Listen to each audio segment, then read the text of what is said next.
Anak ni Jaclyn Jose na si Gwen dumating na sa Pilipinas. Ito ang iniulat ng ABS-CBN News ngayong araw ng Linggo. Ayon sa balita, sinundo sa airport si Gwen ng kanyang ama at ng kaibigan ni Jaclyn ang singer na si Bimbo Cerudo upang magbigay ng respeto at pamamaalam sa kanyang namayapang ina. Ngayong araw nakatakda ang inurnment ni Jaclyn Jose.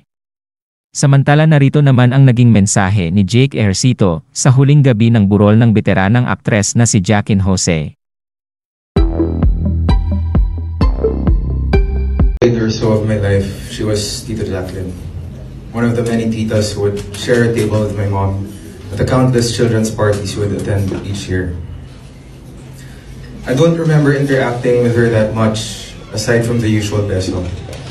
She was just that tita who appeared with a facial burn on TV, and that tita who had a daughter who looked like a doll and almost never spoke.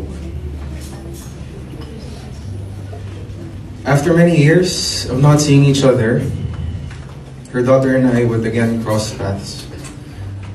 That's when I got to know her more, and when she became Tita Jane to me. She was indulgent, fun, and as we usually put it, cowboy.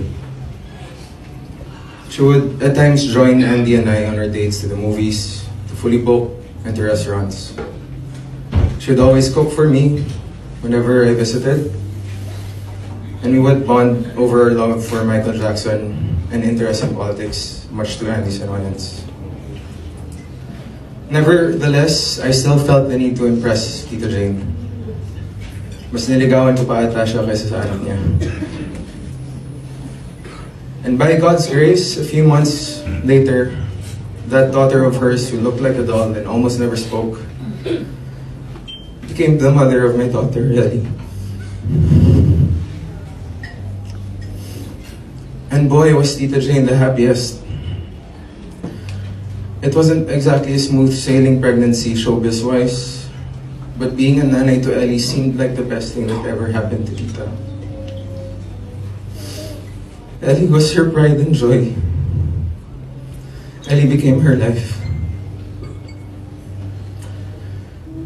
It's no secret that Andy and I had a lot of highs and lows. And through it all, Tita Jane never wavered. In fact, the trials Andy and I faced brought me and Tita Jane even closer. Siya ang kausap ko sa phone ng ilang oras kapag may problema. Siya ang kainuman ko kapag may mas malaking problema.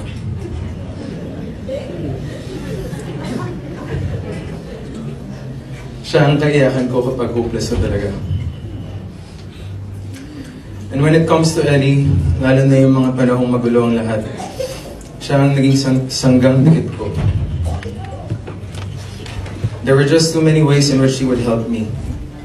But what stands out to me is during the times when I was dying to see or spend time with my daughter but couldn't, Tita was the one who would help me find ways. Kahit anong oras, kahit nasa taping pa siya, she would go out of her way para makasama ko si Ellie, even just for a few moments.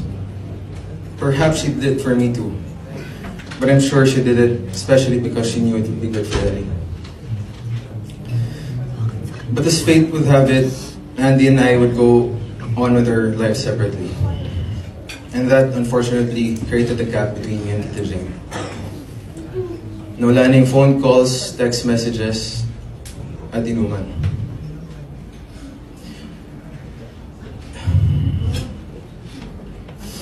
It genuinely pains me to admit that we have basically become almost strangers these past few years.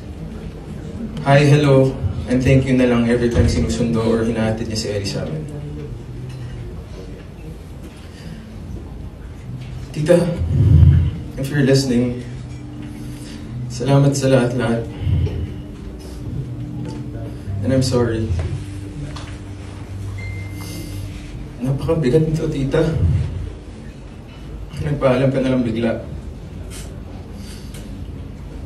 Ang daming sana. Sana naibalik pa natin kung paano tayo dati. Sana nahingan kita ng advice sa trabaho natin.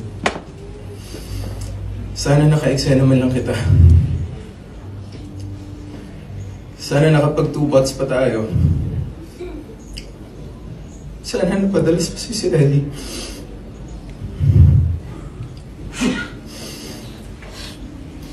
Sana kinumusta kita nung malungkot ka at nag-iisa.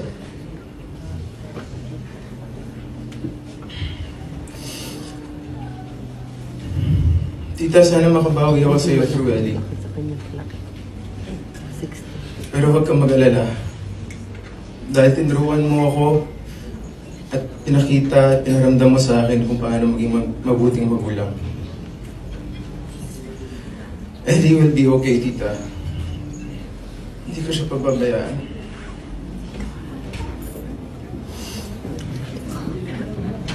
In one of your last text messages to me, ang sabi mo,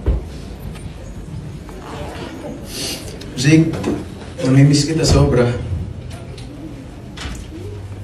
Anak pa rin, turang ko sa'yo. Mahal kita, alam mo yan.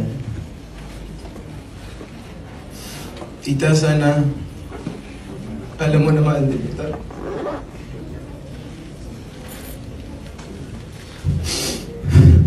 At mahal na mahal ka ni Eric, tita. Her one and only nanay, you'll always be. Thank you. Thank you.